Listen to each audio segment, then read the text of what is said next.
Hello বন্ধুরা, আজ আমি বিরিয়ানি বানাতে চলেছি তোমাদের সকলের জন্য। চলো এসো, আগে বিরিয়ানির জিনিসপত্রগুলো নিয়ে রেখে দেই।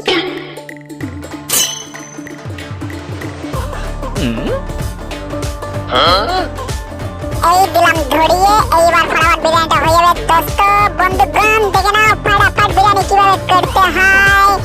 এই বিরিয়ানিটা আমি স্পেশালি ছাতা, আরে এখানে চুপচাপ বস না।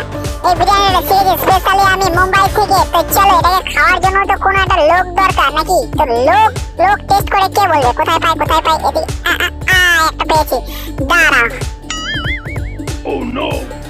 টাকলা মেয়ে, চলো আমার বিরিয়ানিটা খাবে। চলো খেয়ে দিয়ে বলবে কেমন হয়েছে, ঠিক আছে? এখানে তুমি চুপচাপ বসে দেখো, আমি তোমার বিরিয়ানিটা দিচ্ছি। তুমি 2 মিনিট অপেক্ষা করো, আমি 5 মিনিটে তোমায় দিয়ে দেবো চুপ করে বিরিয়ানিটা। আরে গ্যাসটা তো বন্ধ হয়ে গেল, গ্যাস কি আর নেই? গ্যাসের যা দাম, এদিকে আবার অর্ডার করতে হবে। কি করি